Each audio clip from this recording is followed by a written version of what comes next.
Saludos amigos, bienvenidos a Iglesia Online. Ya saben que este es un programa que hacemos 4 sacerdotes desde diversos puntos del mundo, Filadelfia en Estados Unidos, desde Roma, Italia, desde también Cuernavaca, Morelos, México y desde Ciudad de México. En algunos programas traemos algunos invitados que queremos compartir con ellos temas que pues les competen también a los invitados. Y en este momento y en este programa queremos hablar de la misión de los laicos en nuestra iglesia. Así tal cual, 4 curas hablando de la misión de los laicos. Pero también hay un laico con nosotros. Él es Tomás Reyero García. Bienvenidos todos, Daniel, Javier, Patricio. Bienvenido, Tomás. Muchas gracias. Buenas, gracias. Buenas. Tomás Reyero es laico, él es director de un colegio, ahora nos va a decir qué colegio, allá en Madrid, en España. Ya saben que la iglesia pues, española está sufriendo cambios y también con los cambios vienen las crisis y puede darnos una visión de lo que pasa en una iglesia tan reconocida como la española, una iglesia amiga aquí en Hispanoamérica, en Iberoamérica, como es la iglesia española. Y Tomás, tú, como laico, como persona creyente que va todos los días pues, a un trabajo, que está en una familia y que está vinculado a una parroquia, ¿cómo sientes en estos momentos? ¿Nos podrías describir cómo pues, se vive el catolicismo ahora mismo en España? Bueno, buenas tardes a todos. Buenas tardes aquí en Madrid. No sé qué hora es allí. ¿Cómo se vive el catolicismo en España? Pues bueno, es evidente que ahora mismo en España hay una fuerte descristianización, ¿no? de la sociedad, descristianización del país y además se hace patente en los últimos años ese proceso ha ido experimentando un aumento en muy poco tiempo, ¿no? Yo tengo 48 años y cuando yo en los años 80, cuando comencé mi formación en el colegio, porque yo estudié en los Agustinos de Coletos en Valladolid, el ambiente social era diferente. Yo he vivido la etapa, los años 80 y a partir, digamos, de los años 80, el proceso de descristianización pues fue muy poderoso. Y en los años 80 ha habido un avance económico, un desarrollo económico en España y pues muy importante, mayor desarrollo económico que digamos en el resto de Europa, aunque no estamos al nivel de los países o de muchos de los países de Europa. Todo eso yo creo que influye en la situación que hay actualmente. Yo creo que la descristianización, hay una relación importante entre la opulencia y el cristianismo. O sea, en los países, en las regiones, en las sociedades, cuanto más desarrolladas económicamente, pues más crisis en cuanto a la fe. Recién nos hacías un diagnóstico de lo que está sucediendo con la fe en Europa, ¿no? Que pareciera que se está perdiendo la fe. Bueno, sabemos bien que España, en el proceso de colonización, con los claros y oscuros, ¿no es cierto? No todo fue virtuoso, pero de alguna manera trajeron la fe cristiana a nuestras tierras. Y se habla y se escucha, ¿no? Que Europa está perdiendo la fe y cómo de alguna manera Latinoamérica quizás van a ser aquellos que van a volver a traer la fe a Europa. Entonces, más que nada con el papado de Francisco, ¿no? Que viene, como él decía, del fin del mundo, te quería preguntar acerca de esta reflexión, si crees que quizás el regreso o la actualización de la fe cristiana en Europa va a venir a través de Latinoamérica. ¿Cómo lo ves esto? ¿Qué pensás de esto? Yo creo que esto no es que vaya a venir, es que es una realidad. Es una realidad. Actualmente en mi parroquia han pasado 2 sacerdotes, uno colombiano y uno ecuatoriano en mi parroquia. O sea que es una realidad que ahora mismo hay una fuerte un proceso de desarrollo por parte de América, desarrollo de fe y trasvase, ¿no? Esa fe que nosotros llevamos en el siglo XVI, pues ahora mismo es la que esos frutos los estamos recogiendo nosotros. A mí no me cabe ninguna duda. Y tiene un poco que ver, supongo, con lo que estoy comentando, pero no solo de América. Yo creo que yo creo que el futuro, aparte de América, puede estar en Asia, puede estar ¿por qué no?, en China, en regiones donde hay dificultades y donde hay persecución. Yo creo que también es una de las claves. En regiones donde hay persecución y donde hay austeridad, donde hay dificultades.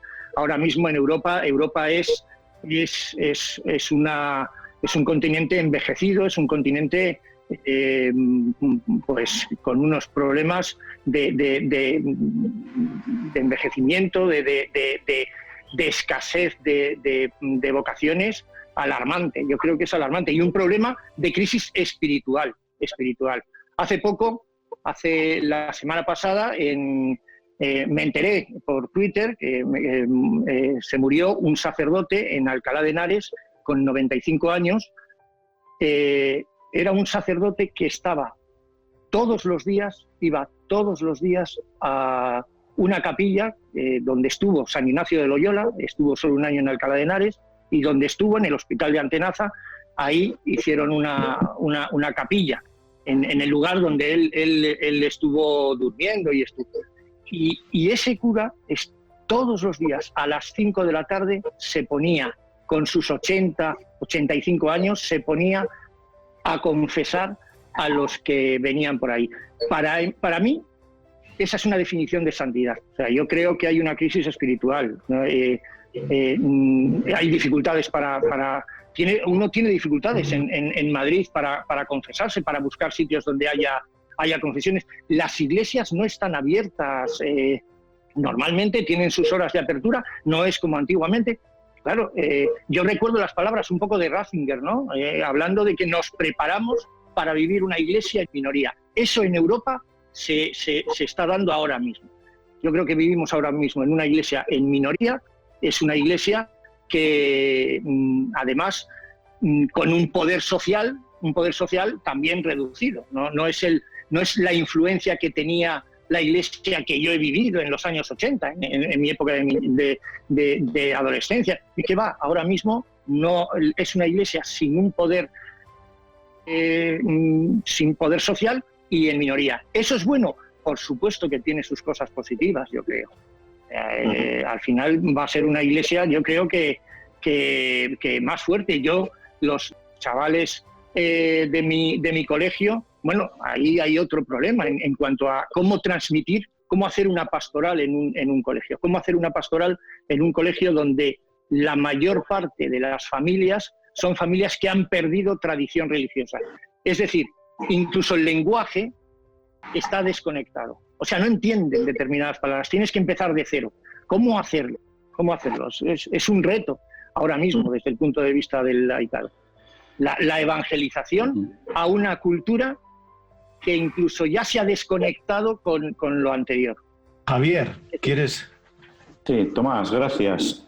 Primero felicitarte por estar aquí con nosotros y felicitarte por varias cosas, por el testimonio que nos estás dando, por tu análisis, por tu formación, porque se ve de dónde vienes. Por Dios. Para ver la sonrisita de Pato, a ver, sonríe. Bueno, tú hablas muy bien de esta experiencia, ¿no? De lo que está ocurriendo en España, etcétera. Yo quiero preguntarte a ti expresamente tu fe. ¿Cómo la vives en tu trabajo? ¿Cómo lo vives en la sociedad en la que estás viviendo? Porque, como dices, es un reto, pero es genial tener estos retos. Por lo menos yo así lo veo, ¿no? Yo también estoy completamente de acuerdo en todo lo que estás diciendo en tu análisis. Creo que es genial para la Iglesia, en este caso la de España, creo que toda la de Europa en general. Es una renovación que a largo plazo, es mi convicción personal, va a ser una renovación que nos va a hacer volver a una fe muy arraigada en aquellos que quieran. ¿De acuerdo? Al menos por mí, creo que este es mi análisis de que qué bueno que sea una iglesia en minoría, que dices, porque la gente está realmente convencida de los que están. Y eso para mí significa un gran logro dentro de los creyentes en la Iglesia española. ¿Cómo vives tu fe en esta sociedad en la que ahora estás? ¿En tu trabajo, con tus amigos, en tus relaciones como laico?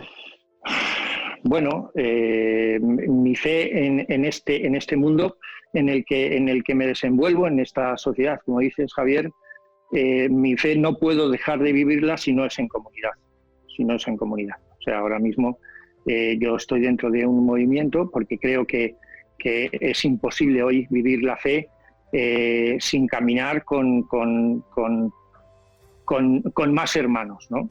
Que te hacen ver, no te creas, vivir en comunidad también tiene sus problemas, ¿no? Sus dificultades, porque no es una comunidad, la comunidad es una comunidad que tú no eliges, es una comunidad que entre comillas se te torna impuesta, ¿no? Y hay hermanos de la comunidad a los que, bueno, pues con los que no tienes tanta afinidad, pero es necesario. Yo vivo mi fe con una comunidad que me sostiene, el testimonio de mis hermanos pues me ayuda, ¿no? Eso es indudable. Y por supuesto, yo estoy, si de algo tengo que dar gracias a Dios, es de la gran familia que tengo. Por supuesto, de mi mujer, de mis hijos y de mi familia, de mis hermanos, de mis padres, que también me sostiene. Yo creo que hoy en día no se puede vivir la fe solo yendo a misa los domingos, ¿no? Yo por lo menos, para mí es imposible, ¿no? Vamos a un corte, Tomás, y seguimos contigo. Estamos en Eclesia Online, nos están escuchando, nos están viendo aquí con 4 sacerdotes hablando de los laicos, con un gran laico, amigo, Tomás Reyero García, desde Madrid, España. Regresamos ahora.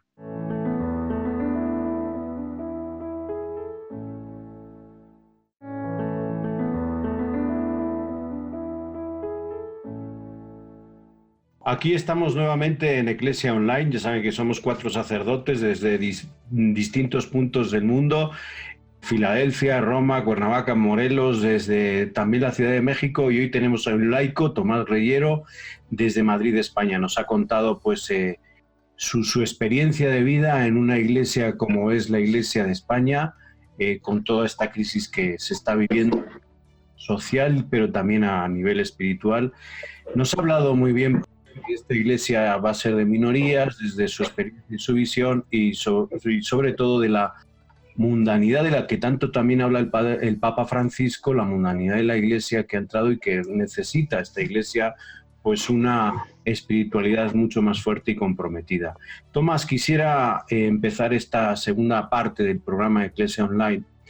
En primer lugar, diciéndote, ¿tú no crees que a veces los curas en este clericalismo que llevamos aparcamos a los laicos a ciertos lugares de gestión temporal sin también que intervengan en otros lugares donde hay decisiones importantes dentro de la vida de la Iglesia? La verdad es que esa pregunta, yo no sé si es una decisión consciente, ¿no? Yo cuando se habla de la Iglesia en esos términos, la Iglesia es una institución muy amplia, ¿no? No es un organismo vivo. Parece cuando se habla en la crítica, tanto en la crítica como no, se habla desde un punto de vista demasiado monolítico de la Iglesia. Yo creo que atribuir más o menos responsabilidades tiene que ver, creo yo, en mi experiencia como laico y en mi experiencia en mi labor, en el cargo, en el servicio que tengo en el colegio, tiene que ver con la responsabilidad, con la necesidad. O sea, no sé si me explico, con la necesidad. Es decir, si hay muchas personas dedicadas a algo, uno tiende a evadirse. En cuanto faltan esas personas, uno tiene la necesidad de salir.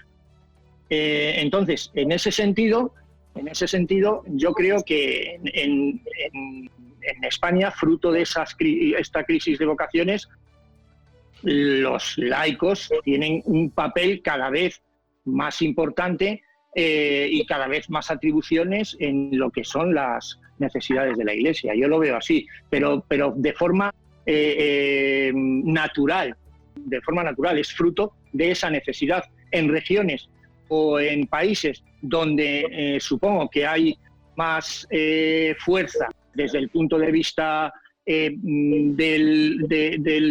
digamos, jerárquico, donde hay más sacerdotes o más religiosas, entiendo yo que el papel del laico es minoritario. O sea, la mayor o menor fuerza laical, al final, depende de la necesidad. Daniel.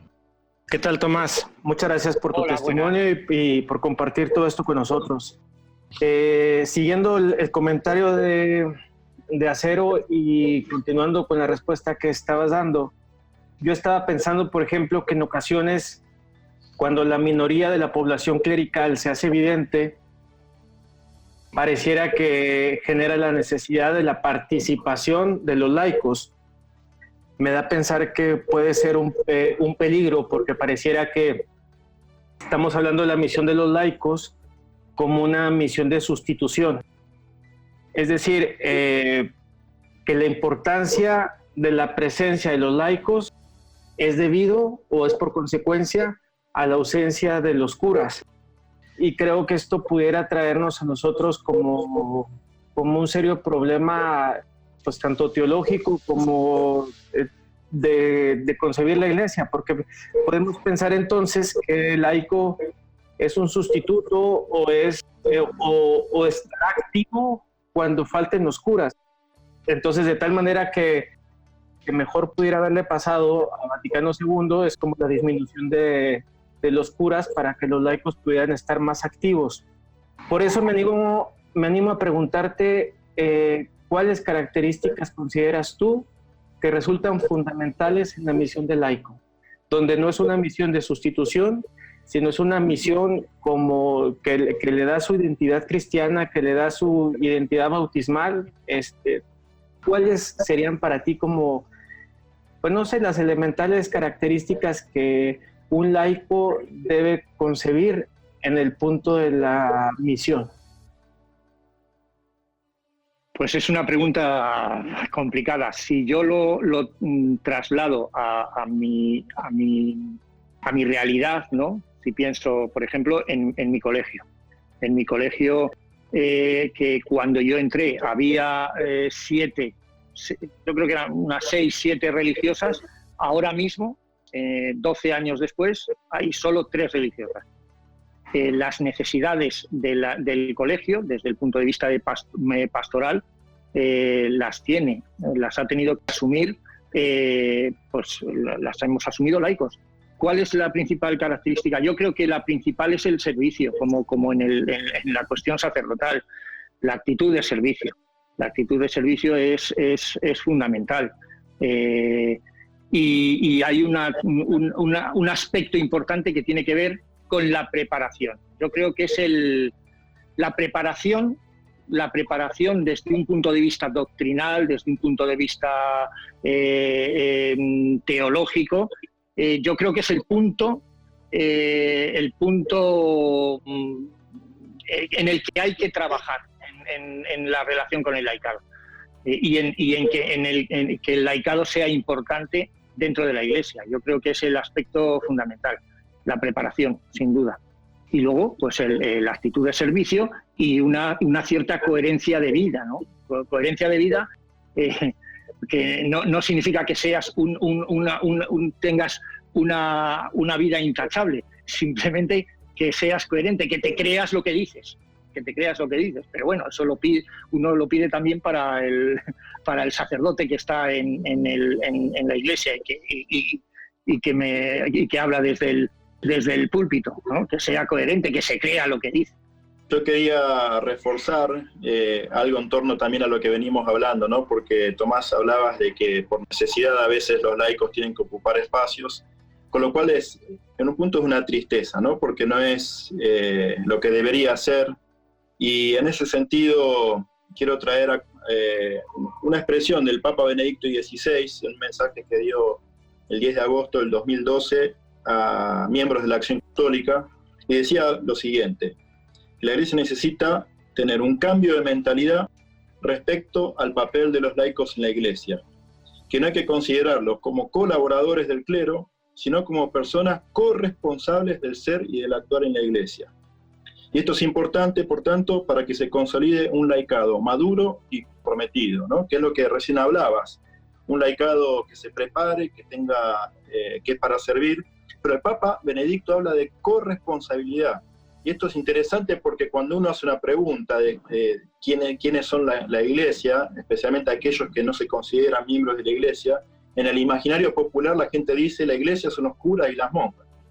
Y los curas y las monjas son el 0,0003% de los miembros de la Iglesia. Es paradójico, porque la multitud de los miembros de la Iglesia son los laicos, ¿no? Como decía el Concilio Vaticano II, el pueblo de Dios. Quiero también decir algo del Papa Francisco, ¿no? Que el Papa decía: los laicos no son peones ni empleados del clero, ni tampoco tienen que repetir como loros lo que los sacerdotes dicen. Como laico, ¿no? Como miembro de un movimiento, ¿qué puedes aportar con esta imagen, esta idea de los laicos como corresponsables de la Iglesia? No, estoy totalmente de acuerdo. Además, yo pertenezco a un movimiento en el que la importancia del laico es fundamental, ¿no? Los equipos de catequistas que transmiten, que evangelizan, que nos forman, que están con nosotros, es un equipo formado fundamentalmente por laicos, que tienen un apoyo, una colaboración del sacerdote. Pero yo creo que precisamente, si pienso en mi movimiento, si pienso en el movimiento neocatecumenal, que es el movimiento al que pertenezco, yo creo que ahí la labor del laico, el papel, se ha engarzado con bastante fuerza. Entre otras cosas, el fundador del movimiento, el que dio origen, es laico, ¿no? Kiko Argüello. O sea que ahí se ve claramente, ¿no? Y además surge a partir del Concilio Vaticano II, en los años 60, ¿no? Esa fuerza y esa potencia de los laicos en la Iglesia, ese papel se ve claramente que empieza a surgir con fuerza en ese momento. Pues muy, muy interesante lo que nos has compartido hace un momento en relación a estas características del laico, ¿no? Cuando te preguntaba Daniel, y me quedo con las tres cosas que has dicho: el servicio, la formación teológica, doctrinal, una formación profunda, fuerte, y luego, ¿cuál era la tercera? La coherencia de vida. La coherencia. Pero sobre todo, no porque sean tres características especiales del laicado, que lo son, del laico, sino que tú lo dices muy bien, es propio de toda vocación. Los sacerdotes exactamente igual, solo que cada uno tenemos que entenderlo en nuestra propia vocación, ¿no? Los sacerdotes, nuestra vocación es, por definición del catecismo, el sacerdocio ministerial es para servir al sacerdocio común. O sea, nuestra función es hacer que el laico sea él.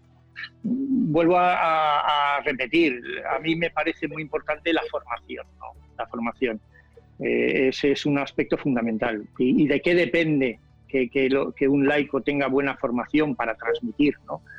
Pues depende de la institución, depende de la Iglesia, digamos, como institución, entiendo yo. O sea, que el gran caballo de batalla está ahí. Nos has hablado de la formación, creo que es clave, la formación para los sacerdotes, para que la compartamos también con los laicos y estos a la vez estén formados.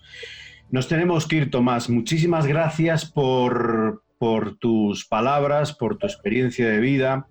No nos olvidemos, amigos que nos ven a través de Iglesia Online, pues que los laicos contribuyen desde dentro a un cambio radical que necesita la Iglesia, un cambio que lo hacemos ustedes y yo, pero más ustedes porque no solamente son mayoría, sino porque están dentro del mundo y pueden hacer un cambio mucho mayor. Nos vamos. Muchísimas gracias, Tomás. Gracias, Patricio, Daniel y Javier. Gracias a ustedes. Hasta luego, gracias. Hasta la próxima.